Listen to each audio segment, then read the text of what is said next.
कल केमिस्ट्री का पेपर है। अगर तुम ये लास्ट रिवीजन प्रॉपरली देख लोगे ना तो पेपर में क्लैरिटी और कॉन्फिडेंस दोनों आ जाएंगे। नो टाइम वेस्ट, सीधा एग्जाम ओरिएंटेड रिवीजन स्टार्ट करते हैं। सो यूनिट वन आ जाता है सोल्यूशन। सो पहला आता है व्हाट इज सोल्यूशन। सोल्यूशन क्या होता है? Homogeneous mixture of solute solvent. Solute less amount में होता है और सॉल्वेंट क्या होता है? मोर अमाउंट में। तो कितने टाइप्स है सॉल्यूशन के? Solid in liquid, example salt in water. Liquid in liquid, alcohol in water. Gas in liquid, carbon dioxide in soda. Based on the amount dissolve. ठीक है, इसके हिसाब से कितने तरह के? तीन तरह के, अनसेचुरेटेड, सेचुरेटेड और सुपर सेचुरेटेड। ठीक है, फिर हम जानते जाते हैं कॉन्सेंट्रेशन टर्म्स में। इसमें क्या क्या होता है, क्या क्या टर्म्स होते हैं? मास परसेंटेज होता है, वॉल्यूम परसेंटेज होता है, मोलारिटी एम, ये क्या होता है? Moles per litre of A solution. फिर आता है मोलालिटी, स्मॉल एम, मोल्स पर केजी ऑफ ए सॉल्वेंट। यहां पर कंफ्यूजन होता है तो इसको ध्यान से देखना है। फिर आता है मोल फ्रैक्शन। ठीक है, इसको भी याद रखना है। यहाँ पर एक दिया गया है molarity changes with temperature. Molarity temperature के साथ बदलता है लेकिन मोलालिटी टेम्परेचर के साथ नहीं बदलता। ठीक है, point three, solubility of gases, Henry's law इसको बोला जाता है।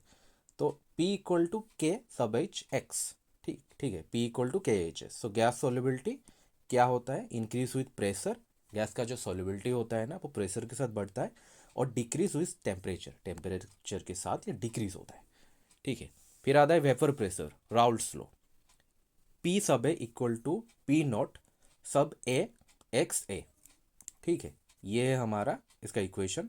उसके बाद relative lowering of vapour pressure, ये क्या है? P naught minus P divided by P naught equal to X solute. ठीक है, ये वाला हमारा है लोअरिंग ऑफ वेपर प्रेशर का इक्वेशन। फिर आ जाता है ideal and non ideal solution. Ideal solution क्या होता है? जो राउल्ट्स लॉ को ओबे करता है, नो हीट चेंज होता है, नो वॉल्यूम चेंज होता है, ये होता है हमारा आइडियल सोल्यूशन। नॉन आइडियल क्या होता है? पॉजिटिव डेविएशन देखने को मिलता है, वीक इंटरेक्शन, और नेगेटिव डेविएशन जो कि स्ट्रॉन्ग इंटरेक्शन होता है। ये नॉन आइडियल का कैटेगरी है। फिर हम जाएंगे एजियोट्रॉप्स में। क्या है? Constant boiling mixture, minimum boiling azeotrope positive deviation होता है, maximum boiling azeotropes negative deviation होता है।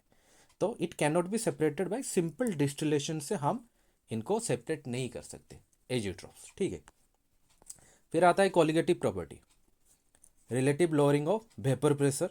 फिर आता है एलिवेशन ऑफ बॉइलिंग पॉइंट जो कि डाल टी सब बी इक्वल टू के सब बी एम है। फिर आता है डिफरेशन ऑफ फ्रीजिंग पॉइंट, ये है डेल टी सब एफ इक्वल टू के सब एफ एम। फिर आ जाता है ऑस्मोटिक प्रेशर, ये क्या है? ये वाला जो इक्वेशन है काफ़ी इंपॉर्टेंट है, pi equal to C R T. ठीक है, इसको याद रखने का।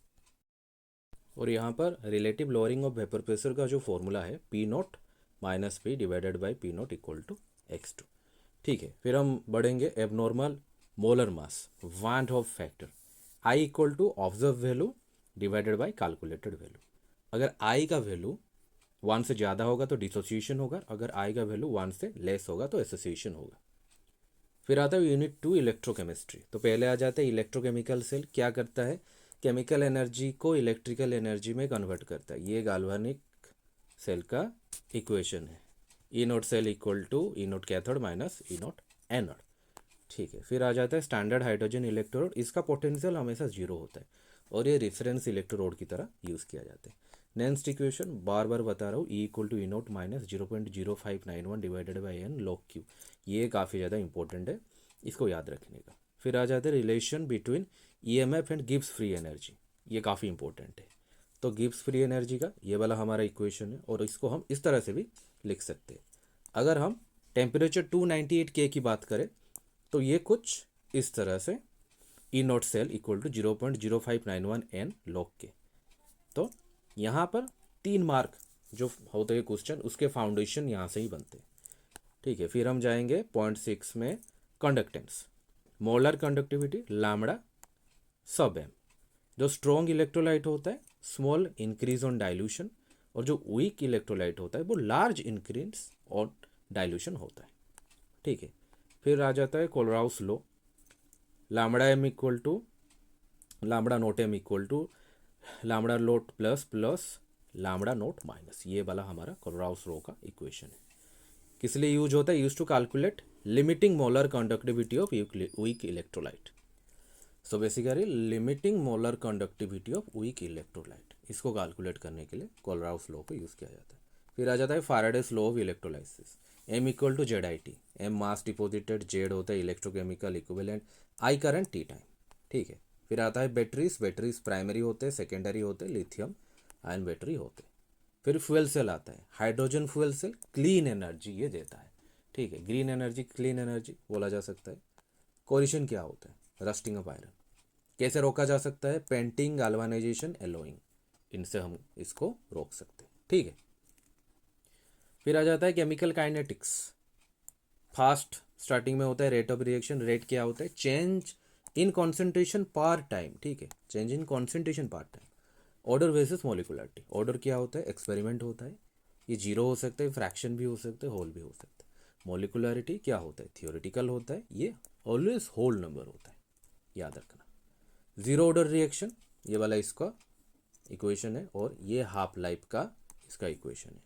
उसी तरह से फर्स्ट ऑर्डर रिएक्शन की अगर बात करें, काफ़ी ज़्यादा इंपॉर्टेंट है। L N A sub zero by A equal to K T, या फिर इसको हम इस तरह से भी लिख सकते हैं, और इसका हाफ लाइफ ये वाला है। ठीक है, इन तीनों को हमको याद रखना है। फिर जाएंगे स्यूडो फास्ट ऑर्डर रिएक्शन। यहाँ पर वन रिएक्टेंट हमेशा एक्सेस होता है, एग्जाम्पल हाइड्रोलिसिस ऑफ ईस्टर, खत्म। फिर आता है आरएनएस इक्वेशन, बेसिक फॉर्म इसका ये वाला है। ठीक है, इसको याद रखने का। फिर आता है टू टेम्परेचर फॉर्म, काफ़ी इंपॉर्टेंट है। Log K two by K one equal to E sub है 2.303 R whole into 1/T1 minus 1/2 ये भी इंपॉर्टेंट है। यहाँ पर इसको यूज़ किया जाता है कैलकुलेट एक्टिवेशन एनर्जी को कैलकुलेट करने के लिए, इसको यूज़ किया जाता है। फिर आता है collision theory. Effective collision requires, क्या चाहिए इफेक्टिव कॉलिजन को? प्रॉपर ओरिएंटेशन चाहिए, सफिशिएंट एनर्जी चाहिए, दैट्स इट। फिर आता है D and F block element position. D block group 3 से ग्रुप 12 तक, और एफ ब्लॉक क्या होता है? लांथानॉइड्स और एक्टिनॉइड्स होते हैं। इंपॉर्टेंट एक्सेप्शन की बात करें, Z N, C D, H G, ये तीनों ये ट्रांजिशन मेटल है ही नहीं, फुली फिल्ड डी ऑर्बिटल, उनका जो डी ऑर्बिटल होता है वो फुलफिल्ड होता है, इसी वजह से ये ट्रांजिशन मेटल से ही नहीं। प्रॉपर्टीज़ की बात करें, वेरियस ऑक्सीडेशन स्टेट देखने को मिलता है, कलर कंपाउंड्स होते हैं, ये मैग्नेटिक नेचर इनका होता है, कैटालिटिक बिहेवियर होता है, फिर कॉम्प्लेक्स फॉर्मेशन करते हैं। इंपॉर्टेंट कंपाउंड्स की बात करें, KMnO4, K2Cr2O7, ये कुछ इंपॉर्टेंट कंपाउंड्स है। Strong oxidizing agent in acidic medium, and students जो है उनको एसिडिक रिएक्शन को मेमोराइज करना पड़ेगा, ये काफ़ी इंपॉर्टेंट हो सकता है। ठीक है, तो ये स्ट्रॉन्ग ऑक्सीडाइजिंग एजेंट की तरह काम करते हैं एसिडिक मीडियम में। ठीक है। फिर आता है लैंथानॉइड्स, मोस्ट +3 ऑक्सीडेशन स्टेट, इसका जो कॉमन ऑक्सीडेशन स्टेट होता है +3 होता है, और लैंथानॉइड कॉन्ट्रैक्शन होता है। Consequences, Z and H F have almost identical ready, मतलब उनके बीच में इलेक्ट्रॉन का काफ़ी अच्छा खासा डिफरेंस होने के वजह से हम एक्सपेक्ट करेंगे कि रेडियस बढ़ेगा, लेकिन वो लैंथानॉइड कॉन्ट्रैक्शन के वजह से एकदम सिमिलर, इक्वल की बात नहीं हो रही है, सिमिलर मतलब थोड़ा सा 19-20 का फर्क हो सकता है। फिर एक्टिनॉइड्स, ये रेडियो एक्टिव होते हैं, इनके बहुत सारे ऑक्सीडेशन स्टेट होते हैं। स्पिन ओनली मैग्नेटिक मोमेंट, ठीक है, ये एम है। तो mu equal to N whole into n+2 bm का होल रूट ओवर। एन क्या होता है? अनपेयर इलेक्ट्रॉन होता है, दैट्स इट। फिर आता है कोऑर्डिनेशन कंपाउंड। वेनर्स थ्योरी के हिसाब से प्राइमरी वैलेंसी आयोनाइजेबल होता है, सेकेंडरी वैलेंसी कोऑर्डिनेशन नंबर होता है। Important terms, ligands, coordination number, chalet, ये वाला 3 ठो इंपॉर्टेंट टर्म होता है। नॉमेनक्लेचर की रूल की बात करें, पहले लिगेंड का नाम होगा, फिर मेटल होगा, फिर ऑक्सीडेशन स्टेट, रोमन, इस तरह के फॉर्म में हमको ऑक्सीडेशन स्टेट लिखना पड़ेगा। आइसोमेरिज्म की बात करते हैं, स्ट्रक्चरल आइसोमेरिज्म, ये ionization isomerism, solvate isomerism, linkage isomerism, coordination isomerism, 4 categories में डिवाइड है। फिर stereo isomerism, geometrical and optical. ठीक है, अगर बॉन्डिंग थ्योरी की बात करें, valence bond theory, crystal field theory, ये दोनों इंपॉर्टेंट है, हमको ये देखना है। स्पेक्ट्रोकेमिकल सीरीज की बात करें, ये जो स्ट्रॉन्ग फील्ड लिगेंड्स होते हैं ये पेयरिंग कोस करते हैं और इनका स्पिन लो होता है, और वीक फील्ड लिगेंड, पेयरिंग नहीं होता और इनका स्पिन भी काफ़ी हाई होता है, ठीक है। फिर आता है metal carbonyls, bonding cold synergic bonding. तो यहाँ पर सिग्मा डोनेशन होता है और पाई बैक बॉन्डिंग होता है, ठीक है। इसको कहा जाता है सिनर्जिक बॉन्डिंग। मेटल कार्बोनिल्स भी होता है। कुछ इंपॉर्टेंस देखेंगे, हीमोग्लोबिन, विटामिन B12, कैटलिस्ट और मेडिसिन, ये कुछ इंपॉर्टेंट हमको देखने को मिलते हैं कोऑर्डिनेशन कंपाउंड्स के। फिर part 2 unit 6 halo alkanes and halo arenes. इसमें देखेंगे तो ये होता है क्या है, हालो एल्केन्स क्या होता है, हालोजन अटैच टू अल्केन, और हालो एरिन्स क्या होता है, जो हालोजन होता है अटैच टू बेंजीन रिंग, वो होता है halo arenes. Classification 1 2 3 degree based on the carbon attach to the halogen. इसके हिसाब से 3 कैटेगरीज के होते हैं, 1 डिग्री 2 डिग्री 3 डिग्री। और मोनो डाइट्राई हालोजन कंपाउंड्स भी हमको देखने को मिलते हैं। फिर अगर नेचर ऑफ बॉन्ड की बात करें कार्बन हालोजन की, पोलर बॉन्ड होता है, यहाँ पर कार्बन पॉजिटिव होता है और हालोजन नेगेटिव होता है। बॉन्ड स्ट्रेंथ की बात करें, कार्बन और फ्लोरीन जो होता है वो स्ट्रॉन्गेस्ट होता है और कार्बन और जो आयोडीन होता है वो हमारा वीकेस्ट होता है। रिएक्टिविटी ऑर्डर की बात करें तो आयोडीन सबसे ज़्यादा रिएक्टिव होता है, उसके बाद ब्रोमीन, उसके बाद क्लोरीन, उसके बाद फ्लोरीन। इस हिसाब से अगर हालोजन की बात करें, आर तुम्हारा अल्काली ग्रुप होता है, ठीक है। प्रिपरेशन ऑफ हालो अल्केन्स कहाँ से होता है, अल्कोहल से होता है, अल्किन से होता है। Free radical halogenation of alkanes, alkanes का फ्री रेडिकल हालोजनेशन से होता है। Finkelstein reaction, preparation of alkyl iodide using sodium iodide in acetone. उसके बाद स्वाट रिएक्शन होता है, प्रिपरेशन ऑफ अल्काली फ्लोराइड, ठीक है। ये कुछ मेथड्स ऑफ प्रिपरेशन है। फिर ये किसका है, हालो अल्केन का। प्रिपरेशन ऑफ हालो आरिन्स, ये बेंजीन से होता है, electrophilic substitution from diazonium salt, Sandmeyer reaction, ये होते हैं तुम्हारे method of preparation of halo arenes. Physical property की बात करेंगे, so boiling point increase with molecular mass, ठीक है, और ये वाटर में इनसॉल्युबल होता है, हाइड्रोजन बॉन्ड बना नहीं पाता। केमिकल रिएक्शन की बात करेंगे, न्यूक्लियोफिलिक सब्स्टिट्यूशन, SN1 में सबसे पहले 3 डिग्री होता है, उसके बाद 2 डिग्री, उसके बाद 1 डिग्री। कार्बोकेटायन इंटरमीडिएट निकलता है जो कि लीड्स टू रेसिमिनेशन प्रोसेस, ठीक है। फिर होता है हमारा SN2, इसका ऑर्डर क्या है, 1 डिग्री, उसके बाद 2 डिग्री, उसके बाद 3 डिग्री। 1 स्टेप रिएक्शन होता है, ये एक्चुअली 1 स्टेप नहीं 2 स्टेप होता है और एक इंटरमीडिएट होता है यहाँ पर। ये leads to inversion of configuration, जिसको वाल्डेन इन्वर्शन भी बोला जाता है। ये रेसिमिनेशन होता है, ये तुम्हारा इन्वर्शन होता है। फिर एलिमिनेशन होता है जिससे कि आल्किन फॉर्मेशन होता है। फिर ऊर्ज रिएक्शन होता है जिसमें कि आल्किन फॉर्मेशन होता है। फिर आता है chirality and optical activity. Chiral halo alkanes so optical activity, chiral halo alkanes. SN1 racemic mixture होता है और SN2 इन्वर्शन होता है। उसके बाद अगर हम देखेंगे पॉलीहालोजन कंपाउंड, CHCl3 क्लोरोफॉर्म, CCl4 और DDT, ठीक है। फिर unit 7 alcohol, phenol and ether. Alcohol ROH 1 degree 2 degree 3 degree 3 तरह के होते। प्रिपरेशन की बात करें, hydration of alkane from hello alkane और उसके बाद रिडक्शन ऑफ कार्बोनिल कंपाउंड, ये 3 ठो प्रिपरेशन है। फिनोल क्या होता है, AROH, more acidic then alcohol, जिसको कि रिजोनेंस स्टेबलाइजेशन भी बोला जाता है। फिनोल भी वही बेंजीन का ही होता है, ठीक है, कंपाउंड होता है। फिर आता है important name reaction, Reimer Tiemann reaction, phenol plus CHCl3 plus NaOH, जिससे कि salicylaldehyde at ortho position form करता है। फिर आता है Kolbe's reaction, phenol plus CO2 plus NaOH, जो कि सैलिसिलिक एसिड फॉर्म करता है, तो यहाँ पर COOH एट ऑर्थो पोजीशन में अटैच्ड होता है, ठीक है। फिजिकल प्रॉपर्टी की बात करेंगे, hydrogen bonding, high boiling point, lower alcohol soluble in water, higher alcohol जो होता है वो वाटर में सॉल्युबल बिल्कुल भी नहीं होता। फिर आता है केमिकल रिएक्शन, क्या क्या होता है, alcohol oxidation, dehydration and Lucas test. फिर फिनोल में क्या होता है, acidic nature, electrophilic substitution, ortho para directive. फिर अगर ईथर की बात करें, Williamson synthesis and cleavage by hydrogen iodide, ठीक है। फिर इनका कॉमर्शियल अगर हम देखेंगे कॉमर्शियल अल्कोहल्स, ये मिथानोल होता है, इथानोल होता है, ठीक है। फिर जाएंगे unit 8 aldehyde, ketone and carboxylic acid. तो कार्बोनिल ग्रुप ये होता है, ठीक है, ये वाला हमारा कार्बोनिल ग्रुप होता है। तो एल्डिहाइड में CHO होता है और कीटोन में ये वाला होता है, ये वाला हमारा कीटोन का होता है। ठीक है, फिर प्रिपरेशन कैसे होता है? Oxidation of alcohol, ozonolysis of alkyne. Physical property की अगर बात करेंगे, पोलर होता है और इसका बॉइलिंग पॉइंट हाइड्रोकार्बन से ज़्यादा होता है। केमिकल रिएक्शन की अगर बात करेंगे, न्यूक्लियोफिलिक एडिशन, उसमें आल्डोल रिएक्शन होता है जिसमें कि aldehyde with alpha hydrogen gives beta hydroxy aldehyde देता है। फिर कानिजारों में क्या होता है? आल्डिहाइड विदाउट अल्फा हाइड्रोजन क्या देता है? अल्कोहल प्लस एसिड देता है। रिडक्शन में क्या होता है? आल्डिहाइड रिड्यूस होकर 1 डिग्री अल्कोहल में कन्वर्ट हो जाता है और कीटोन 2 डिग्री अल्कोहल में कन्वर्ट हो जाते हैं। अगर हम यहाँ पर क्लिम्सन रिडक्शन की बात करेंगे, using zinc, amalgam and hydrochloric acid, हमको क्या मिलता है? ये कन्वर्ट करता है कार्बोनिल ग्रुप में और ये उसके बाद कन्वर्ट होता है एक मिथाइल ग्रुप में इन एसिडिक मीडियम। ठीक है, ये हमारा हो जाता है क्लिम्सन रिडक्शन।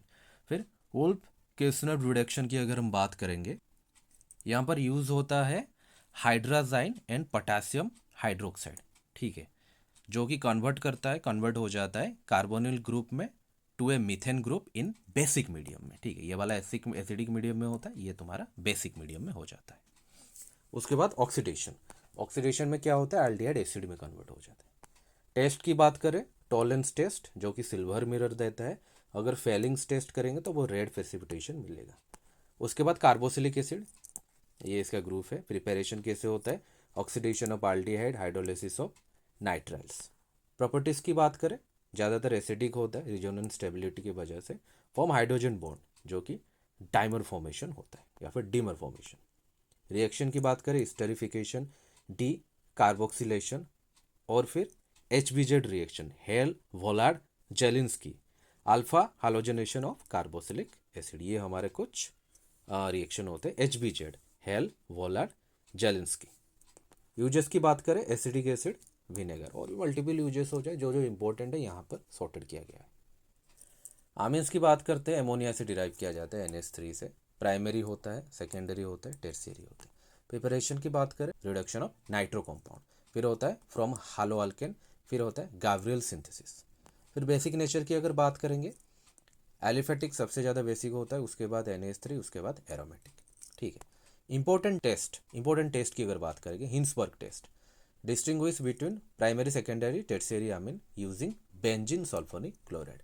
उसके बाद कार्बालामाइन टेस्ट जो होता है ओनली फॉर ये प्राइमरी अमीन्स के लिए होता है और ये फॉल्स स्मेल देता है। ठीक है, उसके बाद आता है Hoffmann bromamide degradation, amide plus Br2 plus KOH जो तुमको अमीन देता है 1 कार्बन लेस। तो यहाँ पर ये एक तो स्टेप डाउन रिएक्शन होता है। ठीक है, फिर diazonium salt, prepare from primary aromatic amine से प्रिपेयर किया जाता है। रिएक्शन क्या होता है? सैंडमेयर रिएक्शन होता है और एजो कपलिंग जो कि डाई फॉर्मेशन होता है। तो important in synthesis of aromatic compound में इसका काफ़ी ज़्यादा इंपॉर्टेंस होता है। फिर अगर यूनिट 10 की बात करें, बायोमोलिकुल्स, कार्बोहाइड्रेट, ग्लूकोज, फ्रुक्टोज, फिर इसमें मोनोसैकेराइड, डाइसैकेराइड, पॉलीसैकेराइड होता है। Reducing basis, non reducing sugar की अगर बात करें, रिड्यूसिंग क्या होता है? फ्री एल्डिहाइड कीटोन होता है, ग्लूकोज होता है। Non reducing no free groups होता है जो कि सुक्रोज होता है। प्रोटीन्स की बात करें, अमीनो एसिड से बना हुआ होता है और लिंक्ड होता है पेप्टाइड बॉन्ड से।